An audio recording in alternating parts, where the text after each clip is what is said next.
إن الحمد لله نحمده ونستعينه ونستغفره ونعوذ بالله من شرور أنفسنا ومن سيئات أعمالنا من يهده الله فلا مضل له ومن يضلل فلا هادي له وأشهد أن لا إله إلا الله وحده لا شريك له وأشهد أن محمدا عبده ورسوله يا أيها الذين آمنوا اتقوا الله حق تقاته ولا تموتن إلا وأنتم مسلمون يا أيها الناس اتقوا ربكم الذي خلقكم من نفس واحدة وخلق منها زوجها وبث منهما رجالا كثيرا ونساء واتقوا الله الذي تساءلون به والأرحام إن الله كان عليكم رقيبا يا أيها الذين آمنوا اتقوا الله وقولوا قولا سديدا يصلح لكم أعمالكم ويغفر لكم ذنوبكم ومن يطع الله ورسوله فقد فاز فوزا عظيما أما بعد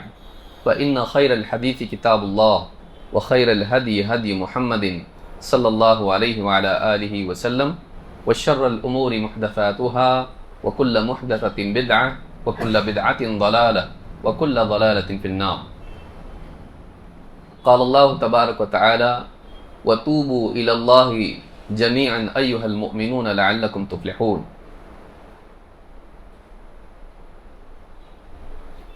میرے محترم دینی بھائیوں، نوجوان ساتھیوں، اللہ رب العالمین ہمارا مالک ہے، ساری کائنات اس کے حکم کے تابع ہے، نور سے بنے فرشتے اس کے حکم کو ہر آن پورا کرتے ہیں، اللہ کا کوئی بھی حکم ایسا نہیں ہوتا جس کی وہ نافرمانی کرتے ہیں، لا یعصون اللہ ما امرہم ویفعلون ما یؤمرون.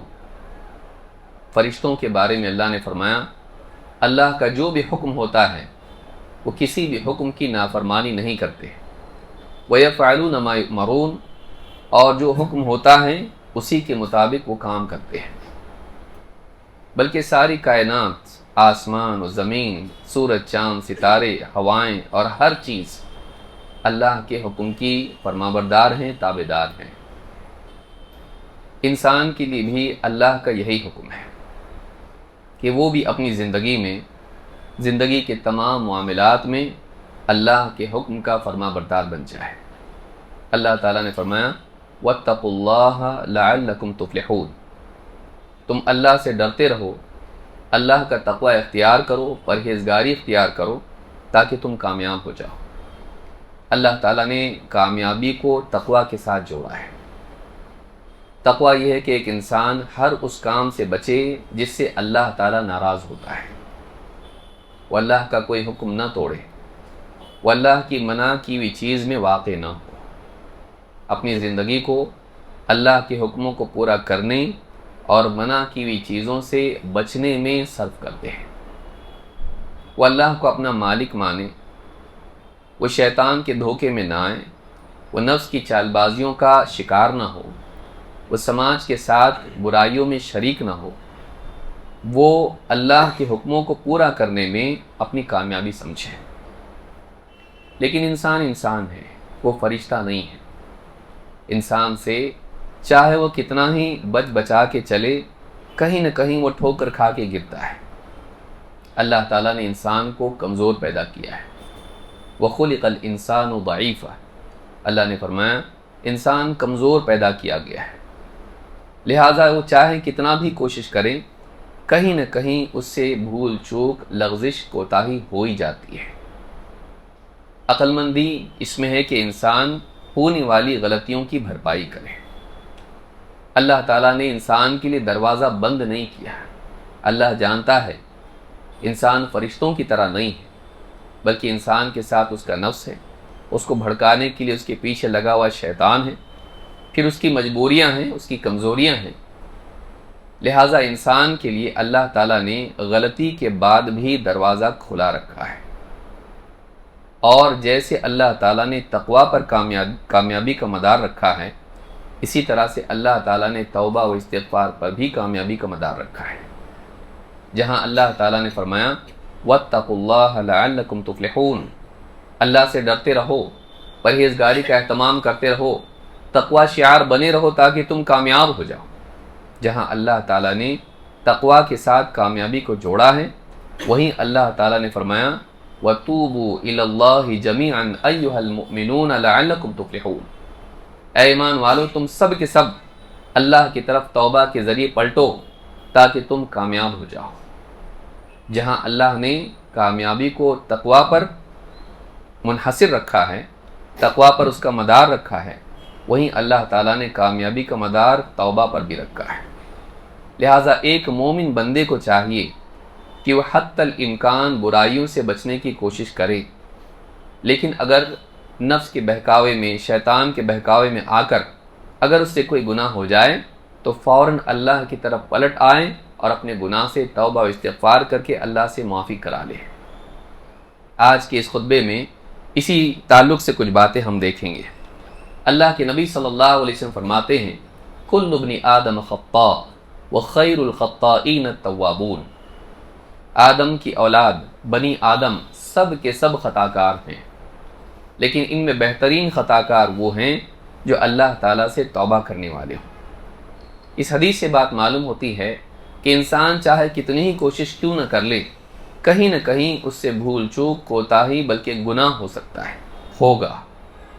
لیکن اس کے بعد کیا اس کے بعد انسان اللہ سے مایوس ہو جائے کہ مجھ سے غلطی ہو گئی، اب سب ختم؟ وہ تقوی والی زندگی چھوڑ دیں کہ میں اچھا انسان نہیں ہوں تو میں اچھا کیوں بننے کی کوشش کروں؟ وہ اللہ سے مایوس ہو کر گناہوں کے راستے پر نکل جائے، یا لاپرواہ ہو کر اللہ تعالیٰ کی طرف لوٹنے سے پرہیز کرے؟ جیسا جی رہا ہے ویسے ہی جیتا رہے؟ نہیں، غلطی ہو جانے کے بعد غلطی کی بھرپائی کرنا یہ بھی انسان کے لیے کامیابی کا راستہ ہے۔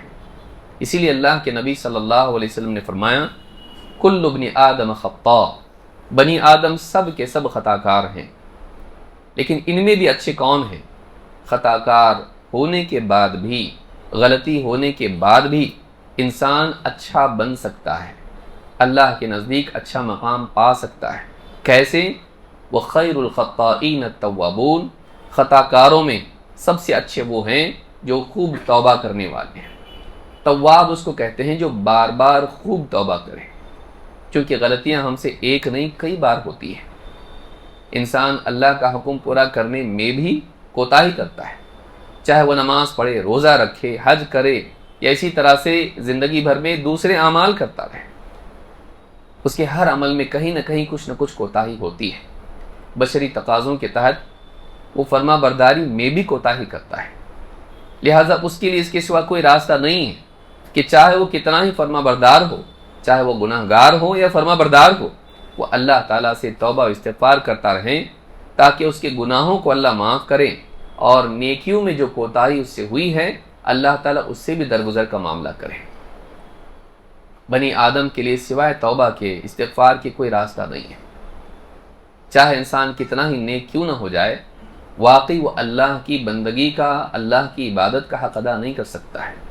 اللہ اتنا عظیم ہے، اللہ اتنا اونچا ہے، اللہ اتنا بڑا ہے، اللہ کے اتنے سارے احسانات ہیں، انسان چاہے کتنا ہی کچھ کیوں نہ کر لے، وہ اللہ کی بندگی کا حق ادا نہیں کر سکتا ہے، اللہ کا شکر واقعی ادا نہیں کر سکتا ہے۔ بلکہ اللہ کا شکر ادا کریں، اس میں بھی وہ اللہ کی توفیق کا اور صلاحیت کا محتاج ہے۔ وہ اللہ کی فرما برداری کریں، اس میں بھی وہ اللہ تعالیٰ کی توفیق کا اور اللہ کی دی ہوئی صلاحیتوں کا محتاج ہے۔ چاہے وہ کچھ بھی کر لے، واقعی اللہ کا شکر گزار کامل درجے میں وہ نہیں بن سکتا ہے، کہیں نہ کہیں کمی اس سے رہ جائے گی۔ اس کا راستہ کیا ہے؟ اس کی بھرپائی کیا ہے؟ توبہ و استغفار۔ آدمی کو چاہیے کہ اپنے گناہوں سے توبہ کرتا رہے۔ توبہ کے بارے میں علماء نے کہا کہ توبہ کے لیے 4 چیزیں ضروری ہیں۔ ایک، انسان سب سے پہلے گناہ چھوڑ دے، جو بھی گناہ کر رہا ہے اس گناہ کو چھوڑ دے۔ 2، جو کچھ غلطی اس سے ہوئی ہے اس پر اس کو ندامت ہو، افسوس ہو، پچھتاوا ہو۔ 3، آئندہ کبھی نہیں کروں گا، اس کا عزم کرے، چاہے آئندہ اس سے ہو جائیں، لیکن جب وہ توبہ کر رہا ہو اس کے دل میں پکا ارادہ ہونا چاہیے کہ میں غلطی نہیں کروں گا، اس کے بعد اس گناہ کو نہیں دہراؤں گا۔ اور چوتھی چیز یہ کہ اس گناہ میں جو کوتاہی اس سے ہوئی ہے اگر بھرپائی کا موقع ہے تو اس کی بھرپائی بھی کرے۔ کسی پر ظلم کیا ہے تو اس کے ساتھ عدل کا معاملہ کرے، اور اگر اللہ کے معاملے میں کوتاہی ہے تو اس کی بھرپائی کریں۔ کوئی عبادت چھوٹ گئی ہے اور قضا کا موقع ہے، قضا کریں۔ کوئی کام غلط ہوا ہے، اس کی بھرپائی ہو سکتی ہے، بھرپائی کریں۔ تو 4 شرطیں توبہ کی ہیں۔ ایک، انسان کا ماضی کے اعتبار سے نادم ہونا، ندامت اس کو ہونا، افسوس ہونا۔ یہ نہیں کہ آدمی توبہ کر رہا ہے اور ہنستے ہنستے توبہ کر رہا ہے، نہیں، دل میں غلطی پر پچھتاوا ہو۔ 2، حال کے اعتبار سے گناہ کو چھوڑتے ہیں۔ 3، مستقبل کے اعتبار سے کبھی نہیں کروں گا کا عزم کرے۔ اور 4، جو بھرپائی کر سکتا ہو بھرپائی کرے۔ لیکن اس میں اصل جو توبہ کی ہے وہ ندامت ہے۔ انسان کو اگر واقعی ندامت ہو تو یہ ساری چیزیں اپنے آپ پیدا ہو جاتی ہیں، لیکن اگر انسان کو اپنے کیے پر پچھتاوا نہ ہو تو آدمی کے اندر واقعی تبدیلی نہیں آتی ہے۔ اسی لیے اللہ کے نبی صلی اللہ علیہ وسلم نے حدیث میں فرمایا کہ توبہ کیا ہے؟ التوبۃ من الذنب، التوبۃ من الذنب الندم والاستغفار۔ گناہ سے توبہ کیا ہے؟ آپ نے 2 چیزیں بیان کی کہ ایک آدمی نادم ہو اور استغفار کرے، ایک آدمی اپنے گناہ پر شرمندہ ہو اور اس کے بعد اللہ سے مغفرت کا طالب ہو۔ اللہ سے مغفرت مانگنا اس بات کا انسان کے دل میں احساس کا پیدا ہونا ہے کہ میرا کوئی مالک ہے، میں آزاد نہیں، میرا کوئی مالک ہے جس کا حکم میں نے توڑا ہے، اور وہ مالک مجھ پر قادر ہے، وہ سزا دے سکتا ہے، اگر میں نے اس سے معاف نہیں کرایا تو میں برباد ہو جاؤں گا۔ یہ احساس انسان کو واقعی بندہ بناتا ہے، اور بعض اوقات وہ غلطی کر کے جب توبہ کرتا ہے تو ایمان کے اعتبار سے، نیکی کے اعتبار سے، مقام کے اعتبار سے اور بھی زیادہ ترقی کر جاتا ہے۔ لہٰذا بندے کو چاہیے کہ جب بھی اس سے کوئی غلطی ہو وہ فوراً اللہ تعالیٰ سے توبہ و استغفار کرے۔ جیسے اللہ تعالیٰ نیک لوگوں سے محبت کرتا ہے، اسی طرح سے اللہ تعالیٰ توبہ و استغفار کرنے والوں سے بھی محبت کرتا ہے۔ اسی لیے اللہ تعالیٰ نے فرمایا ان اللہ یحب التوابین ویحب المتطہرین۔ اللہ تعالیٰ بار بار توبہ کرنے والے اور بار بار پاک صاف رہنے والوں کو پسند کرتا ہے۔ اللہ تعالیٰ ایسے لوگوں کو پسند کرتا ہے جو خوب توبہ کرنے والے ہوں، اور اللہ تعالیٰ ایسوں کو پسند کرتا ہے جو پاک صاف رہنے والے ہوں۔ غور کرنے کی بات ہے کہ اللہ تعالیٰ نے پاک صاف رہنے کو نمبر 2 پر ذکر کیا ہے۔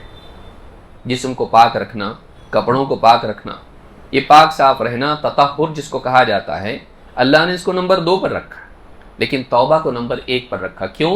اس لیے کہ جسم کا، کپڑوں کا پاک صاف رکھنا یہ ضروری ہے، لیکن اس سے زیادہ ضروری ہے کہ انسان اپنے دل کو گناہوں سے پاک کرے، اور دل کو گناہوں سے پاک کرنے کے لیے ضروری کہ انسان اللہ سے توبہ کرے۔ کپڑوں پر جب گندگی لگ جاتی ہے آدمی پانی کے ذریعے ان کو دھوتا ہے، جسم پر گندگی لگ جاتی ہے آدمی دھو کر اس کو صاف کر لیتا ہے، لیکن ایک گندگی گناہوں کی بھی ہے جو آدمی کے دل کو داغدار کرتی ہے، اور اگر اس کو دھویا نہ گیا تو یہ قیامت کے دن انسان کے لیے بربادی کا سبب بنے گا۔ جب بھی آدمی گناہ کرتا ہے دل پر گناہ کا ایک دھبا لگ جاتا ہے۔ یہ دھبا کیسے دھویا جاتا ہے؟ اس کو پانی سے آپ نہیں دھو سکتے، اس کو توبہ کے ذریعے دھویا جاتا ہے۔ لہٰذا اللہ تعالیٰ نے توبہ کو نمبر 1 پر رکھا ہے۔ ان اللہ یحب التوابین ویحب المتطہرین۔ اللہ تعالیٰ خوب خوب توبہ کرنے والے اور پاک صاف رہنے والوں کو پسند کرتا ہے، ان سے محبت کرتا ہے۔ عجیب بات یہ ہے کہ اللہ تعالیٰ توبہ کرنے والوں سے محبت کرتا ہے کہ ایک انسان اس سے گناہ ہو جائے اور گناہ کے بعد واپس اللہ کی طرف پلٹ آئے اور اپنی بندگی کا اظہار کرتے ہوئے اللہ سے معافی کا طلبگار ہو۔ اللہ تعالیٰ گناہ ہونے کے باوجود، غلطی ہونے کے باوجود بھی اس سے محبت کرتا ہے۔ کیوں؟ اس لیے کہ بندہ واپس آیا ہے۔ غلطی کرنا بشری تقاضا ہے، لیکن اللہ کی طرف لوٹ آنا انسان کی زندگی کا مطلوب و مقصود ہے۔ فَفِرُّوا إِلَى اللَّهِ إِنِّي لَكُمْ مِنْهُ نَذِيرٌ مُبِينٌ۔ جتنے نبی آتے تھے، خصوصاً نبی کریم صلی اللہ علیہ وسلم، ان کا پیغام کیا تھا؟ فَفِرُّوا إِلَى اللَّهِ، دوڑو اللہ کی طرف۔ إِنِّي لَكُمْ مِنْهُ نَذِيرٌ مُبِينٌ، میں اس کی طرف سے تم کو کھلے طور پر ڈرانے کے لیے آیا ہوں۔ اللہ سے ڈرا رہے ہیں اور اللہ کی طرف دوڑنے کے لیے کہہ رہے ہیں۔ ڈرا بھی اللہ سے رہے اور دوڑنے کے لیے بھی کہہ رہے ہیں کہ اللہ کی طرف دوڑ۔ دنیا میں ایسا نہیں ہوتا ہے۔ دنیا میں انسان جس سے ڈرتا ہے اس سے دور بھاگتا ہے، لیکن اللہ کا معاملہ عجیب ہے کہ اللہ سے بندہ ڈر کے اللہ ہی کی طرف دوڑ سکتا ہے۔ کیوں؟ اس لیے کہ اللہ کے عذاب سے اللہ کے سوا کوئی بچا نہیں سکتا ہے۔ اور اللہ جہاں عذاب دینے والا ہے وہیں اللہ تعالیٰ غفور الرحیم بھی ہے۔ اللہ تعالیٰ نے فرمایا نبئ عبادی انی انا الغفور الرحیم وان عذابی هو العذاب العلیم، اے نبی میرے بندوں کو بتا دیجئے کہ میں بڑا غفور الرحیم ہوں، مغفرت کرنے والا، رحم کرنے والا، وان عذابی هو العذاب العلیم، اور میرا عذاب بڑا دردناک عذاب ہے۔ اسی لیے اللہ کے نبی صلی اللہ علیہ وسلم دعا میں کہتے تھے وَأَعُوذُ بِكَ مِنْكَ، اے اللہ میں تیرے عذاب سے تیری ہی پناہ چاہتا ہوں، میں تجھ سے تیری پناہ چاہتا ہوں، کیونکہ اللہ کے مقابلے میں کوئی پناہ نہیں دے سکتا ہے۔ وَهُوَ يُجِيرُ وَلَا يُجَارُ عَلَيْهِ، قرآن میں اللہ نے فرمایا کہ اللہ ایسا ہے جو خود پناہ دیتا ہے سب کے مقابلے میں، اگر وہ بچانے پر آئے تو کوئی ہلاک نہیں کر سکتا ہے، لیکن اللہ تعالیٰ اگر پکڑنے پر آئے تو اللہ سے کوئی پناہ نہیں دے سکتا ہے، اللہ کے مقابلے میں اللہ سے کوئی بچا نہیں سکتا ہے۔ لہٰذا بندے کو چاہیے کہ جب بھی اس سے غلطی ہو جائے اللہ کی طرف لوٹ آئے اور اللہ سے توبہ استغفار کے ذریعے اپنے گناہوں کو معاف کرا دے۔ کتنے گناہ اللہ معاف کرتا ہے۔ بعض اوقات انسان سے زندگی میں ماضی میں 50-60 سال شرک میں، گناہوں میں اور نہ جانے کتنی غلطیوں میں صرف ہو جاتے ہیں۔ بعض لوگ جہالت کی وجہ سے مایوس ہو جاتے ہیں کہ ہم نے بہت گناہ کیے ہیں، اب کہاں سے اللہ سے معافی کریں، اتنے گناہ اللہ کیسے معاف کرے گا۔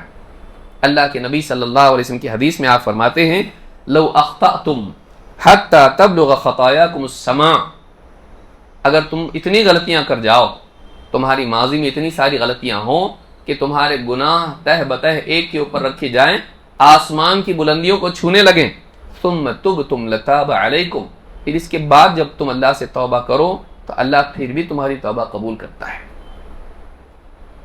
یعنی ایک انسان ماضی میں اس نے کئی گناہ کیے ہوں، پھر اس کے بعد اس کو احساس ہو جائے کہ میں نے غلط زندگی گزاری، اب وہ اللہ کی طرف لوٹ آئے، بڑھاپا آ گیا ہے، موت قریب ہے، اب اس کو احساس ہوا کہ میں غلط جیا، اب جا کے اللہ کے پاس آیا ہے، تو کیا اللہ اس کو دھتکار دے گا؟ نہیں۔ آخری وقت میں بھی انسان اللہ کی طرف آئے، اللہ تعالیٰ اس کو معاف کر دیتا ہے، اس کی مغفرت کر دیتا ہے۔ لہٰذا بندے کو اللہ تعالیٰ سے کبھی مایوس نہیں ہونا چاہیے۔ اللہ تعالیٰ قرآن کریم میں فرماتا ہے قُلْ يَا عِبَادِيَ الَّذِينَ أَسْرَفُوا عَلَىٰ أَنفُسِهِمْ لَا تَقْنَطُوا مِن رَحْمَةِ اللَّهِ إِنَّ اللَّهَ يَغْفِرُ الذُّنُوبَ جَمِيعًا إِنَّهُ هُوَ الْغَفُورُ الرَّحِيمُ، اے نبی میرے بندوں سے کہہ دیجئے، میرا پیغام پہنچا دیجئے کہ اللہ کا فرمان ہے یا عبادی، اے میرے بندو، الذین اسرفوا علی انفسہم، اے وہ بندو جنہوں نے اپنے ہی خلاف زیادتیوں میں حدیں پار کر دی ہیں، اپنے ہی خلاف اپنے اوپر ظلم کر لیا گناہ کے ذریعے سے اور حدیں پار کر کے، اسرفوا علی انفسہم، اپنے ہی خلاف جنہوں نے زیادتیاں پہ زیادتیاں کر دی، لا تقنطوا من رحمت اللہ، اللہ کی رحمت سے مایوس مت ہونا، ان اللہ یغفر الذنوب جميعا، اللہ وہ ہے جو سارے کے سارے گناہوں کو بخش دیتا ہے۔ کیوں؟ انہ هو الغفور الرحیم، اور بڑا مغفرت کرنے والا، رحم کرنے والا ہے۔ لہٰذا ایک بندے کو چاہے ماضی میں اس سے کتنے ہی گناہ کیوں نہ ہوئے ہوں، کبھی اللہ سے مایوس نہیں ہونا چاہیے۔ لیکن یہاں یاد رکھیں کہ قرآن کریم میں جہاں بھی مغفرت کا وعدہ ہے وہاں اللہ تعالیٰ نے ماضی کے گناہوں کو ذکر کیا ہے، مستقبل کے نہیں، اس کو یاد رکھیں۔ کہ جہاں بھی اللہ کی طرف سے مغفرت کے وعدے ہیں، اللہ نے یہ نہیں کہا کہ آئندہ گناہ کرو اللہ معاف کرے گا، اللہ نے کہیں ایسا نہیں کہا۔ اللہ نے کہا جو بھی تم سے گناہ ہوئے ہوں، جو بھی تم سے گناہ ہوئے ہوں، اگر تم مغفرت طلب کرو گے اللہ معاف کرے گا۔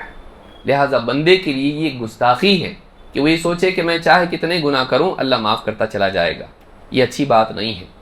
بندے کو یہ سوچیے، اس بندے کے لیے ہے جس کی زندگی میں ماضی میں گناہ ہو چکے ہیں، اب اس کو احساس ہوا اور اب وہ اللہ تعالیٰ سے معافی مانگ رہا ہے۔ یہ نہیں کہ آدمی اللہ کی مغفرت کو، اس کی رحمت کو آڑ بنا لے اور مستقبل میں گناہوں پر گناہ کرنے کی ارادے کرتا رہے کہ اللہ تو غفور الرحیم ہے تو معافی کرے گا تو گناہ کرتے رہو، نہیں، یہ ماضی کے گناہوں کے لیے ہے۔ لہٰذا انسان کو یہ بھی یاد رکھنا چاہیے کہ اللہ چاہے تو پکڑ بھی سکتا ہے، یہ نہیں کہ آدمی مغفرت کی آیتوں کو اور حدیثوں کو بنیاد بنا کے گناہ پر گناہ کرے۔ یہ اللہ رب العالمین کی شان میں ایک اعتبار سے گستاخی بھی ہے، یہ لاپرواہی ہے، یہ برائی ہے، اس سے بچنا چاہیے۔ تو اگر ایک انسان ماضی میں اس سے گناہ ہوئے ہوں اور اللہ سے مغفرت طلب کرے، اللہ تعالیٰ اس کو معاف کر دیتا ہے۔ لیکن جو بندہ گناہ پر گناہ کرتا رہے اور معافی نہیں مانگے، اللہ کے آگے آہوزاری کر کے گڑ گڑا کر اپنے گناہوں کو معاف نہ کرائے، اللہ سے مغفرت طلب نہ کرے اور اللہ کی طرف واپس لوٹے نہیں، بلکہ گمراہی کے گناہوں کے راستے پر اور آگے دندناتا دوڑتا پھرے، اللہ تعالیٰ نے فرمایا یہی لوگ ظالم ہیں۔ غلطی ہر ایک سے ہوتی ہے، لیکن اگر انسان غلطی کے بعد غلطی پر ڈٹا رہے، واپس اللہ کی طرف نہ لوٹے، تو ایسے آدمی کے بارے میں اللہ نے فرمایا وَمَن لَّمْ يَتُبْ فَأُولَٰئِكَ هُمُ الظَّالِمُونَ، تو جو توبہ نہ کریں یہی لوگ ظالم ہیں، جو توبہ نہ کریں یہی لوگ ظالم ہیں۔ ظالم کون ہے؟ ظالم وہ نہیں جس سے غلطی ہوئی اور وہ توبہ کرنے لگ گیا، ظالم وہ ہے جس سے غلطی ہوئی اور وہ اللہ سے توبہ نہ کرے بلکہ اپنی غلطی پر ڈٹا رہے۔ لہٰذا اس آیت سے معلوم ہوتا ہے کہ اگر اللہ سے توبہ نہ کی جائے گناہوں کے لیے، غلطیوں کے لیے، خطاؤں کے لیے، تو ایسا آدمی اللہ کے نزدیک ظالم ہے۔ اگر آدمی توبہ کرتا ہے تو اس کا اثر کیا ہے؟ اللہ کے نبی صلی اللہ علیہ وسلم فرماتے ہیں التائب من الذنب کمن لا ذنب لہ، گناہ سے توبہ کرنے والا ایسا ہے کہ اس کا کوئی گناہ ہی نہیں ہے، گناہ سے توبہ کرنے والا ایسا ہے کہ جیسے اس کا کوئی گناہ ہی نہ ہو۔ لہٰذا ایک انسان جب گناہ کرتا ہے اور گناہ کے بعد واقعی اس کو احساس ہو اور توبہ کر لے تو اللہ تعالیٰ اس کے گناہ کو مٹا دیتا ہے، اس کے دل پر سے اس کا اثر زائل کر دیتا ہے، اس کے نامہ اعمال کو صاف کر دیتا ہے اور وہ ایسا ہو جاتا ہے جیسے اس نے گناہ نہیں کیا تھا۔ ہمارا معاملہ ایسا نہیں ہے، ہمارا کوئی دل دکھائے، ہمارے ساتھ برائی کرے، معافی مانگے، ہم معاف کر بھی دیتے ہیں، لیکن دل میں ایک بات باقی رہ جاتی کہ اس نے میرے ساتھ ایسا کیا تھا، اس نے غلط کام کیا تھا، دل میں سے ہم اس کو مٹا نہیں پاتے ہیں۔ ہماری زندگی میں اس کا اثر کبھی نہ کبھی دکھائی دیتا ہے، لیکن اللہ رب العالمین کا معاملہ الگ ہے۔ ایک بندہ گناہ پر گناہ کرے، زندگی بھر گناہ کرتا رہے، اللہ کے حکموں کو توڑتا رہے، لیکن پھر سچے دل سے اللہ کے پاس لوٹ آیا اور توبہ کرے، وہ اللہ کے نزدیک ایسا ہو جاتا ہے جیسے اس نے زندگی میں گناہ نہیں کیا تھا۔ لہٰذا ایک مومن کو چاہیے کہ وہ اللہ تعالیٰ سے ہمیشہ گناہوں پر معافی مانگتا رہے، چاہے وہ نیک ہو یا گناہ گار ہو، وہ توبہ کو اپنا شعار بنائیں اور اپنی نیکیوں کو بھی کوتاہیوں میں شمار کریں کہ واقعی اللہ جیسے تیرا حکم پورا کرنا چاہیے تھا، جیسے تیری عبادت کرنی چاہیے تھی، میں نے نہیں کی، اس پر مجھ کو معاف کر دے۔ نیک آدمی بھی ہو اسے بھی اللہ تعالیٰ سے توبہ و استغفار کرتے رہنا چاہیے۔ اقول ھذا واستغفر اللہ لی ولکم۔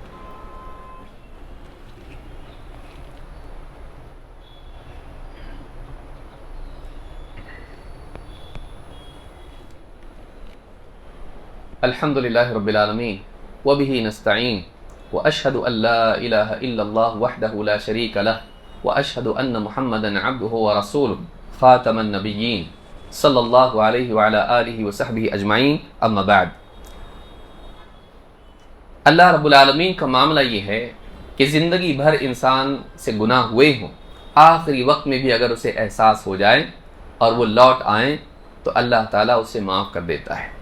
شیطان یہ چاہتا ہے کہ انسان توبہ کے بغیر گناہ گار ہی مر جائے، لیکن اللہ رب العالمین کی رحمت اتنی وسیع ہے کہ اگر انسان زندگی بھر غلط جیا ہو، آخری لمحات میں بھی اگر اللہ کی طرف لوٹ آئے تو اللہ تعالیٰ اس کو معاف کر دیتا ہے۔ یہی وجہ ہے کہ اللہ کے نبی صلی اللہ علیہ وسلم ابو طالب زندگی بھر شرک کرتے رہے، اسلام کو قبول نہیں کیا، لیکن آخری وقت میں ان کے پاس گئے اور آخری وقت میں کہا اے چچا لا الہ الا اللہ کا اقرار کر لو، میں قیامت کے دن تمہارے لیے سفارش کروں گا۔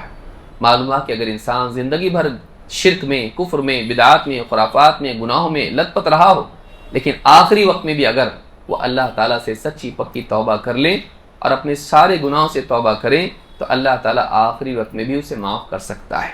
انسان کو چاہیے کہ وہ توبہ کو نہیں چھوڑے۔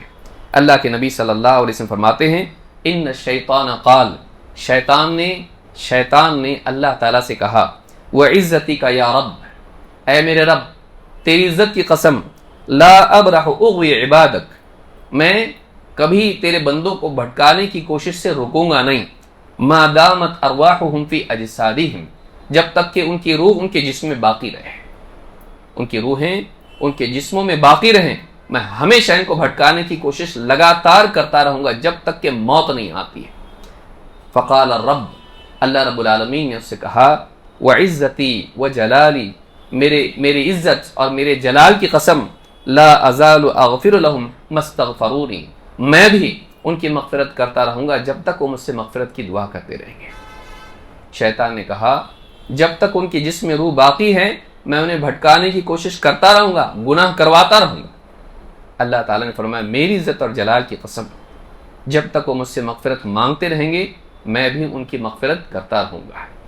یہ چیز زندگی میں لانا ضروری ہے کہ ایک انسان اللہ رب العالمین کو اپنا رب مانے اور اللہ کے حکموں کو زندگی میں عظمت کا مقام دے، وہ کسی اور کے حکم کی طرح نہیں بلکہ اللہ کا حکم سب پر مقدم ہے، ہماری حاجات ہماری ضروریات سب پر اللہ کا حکم مقدم ہے۔ انسان کوشش کرے کہ اللہ کا حکم سے پورا ہو، وہ برائیوں سے بچے، حتی الامکان بچے۔ فاتقوا اللہ ما استطعتم، اللہ نے فرمایا جتنا تم سے ہو سکتا ہے پرہیزگاری کا اہتمام کرو، لیکن پھر بھی اگر اس سے کچھ بھول چوک کوتاہی ہو جائے اللہ سے معافی مانگے اور اپنے دامن کو اس داغ سے پاک کرے، اپنے دل کو اس گناہ کے دھبوں سے پاک کرے۔ اللہ رب العالمین ہم سب کو اس بات کی توفیق عطا فرمائیں کہ ہم گناہوں سے بچنے والے بنیں، اور اسی کے ساتھ ساتھ ہم اللہ سے اپنی غلطیوں پر کوتاہیوں پر توبہ استغفار کا بھی اہتمام کریں۔ اس میں آخر میں ایک بات بولنا ضروری ہے اور جو جمعہ کے خطبے سے متعلق ہے وہ یہ کہ دیکھنے میں آتا ہے کہ بعض اوقات کچھ لوگ خطبے میں آتے ہیں دیری سے آتے ہیں اور لوگوں کی گردنیں پھلانگ کر آتے ہیں، پھر آگے آتے ہیں تکلیف دیتے ہیں۔ بہت ساری مسجدوں میں ایسا ہوتا ہے، بعض اوقات ہمارے بھی ایسا ہوتا ہے۔ یہ جمعہ کے آداب کے خلاف ہے، بلکہ بعض اوقات یہ ہوتا ہے کہ آدمی جمعہ کے خطبے میں بیٹھا رہتا ہے، کوئی موبائل فون سے کھیلتا رہتا ہے اور اس میں میسیجز چیک کرتا رہتا ہے، یہاں خطیب خطبہ دے رہا ہے۔ کبھی ایسا ہوتا ہے کہ آدمی بیٹھا اپنے ذکر و تلاوت میں رہتا ہے۔ یہ سارے کام جمعہ کے خطبے میں نہیں کیے جا سکتے ہیں۔ جمعہ کے خطبے کے لیے جب آدمی آئیں تو جلدی آنے کی کوشش کریں، اور حدیث میں تو اس کی فضیلت بہت زیادہ آئی ہے کہ ایک آدمی 6 باتیں آئی ہیں۔ ایک آدمی اگر جمعہ کے دن غسل کرے، اس کے بعد پیدل چل کے جمعہ کے لیے جائیں، اور اس کے بعد خطیب سے قریب ہو کر بیٹھے، دھیان سے خطبے کو سنیں اور کوئی فضول حرکت نہ کرے، اور اگر جمعہ کا خطبہ صحیح طور پر سنتا ہے تو ایسے آدمی کی فضیلت یہ ہے کہ اس کو 1 سال کی قیام اللیل اور صوم کا ثواب ملتا ہے۔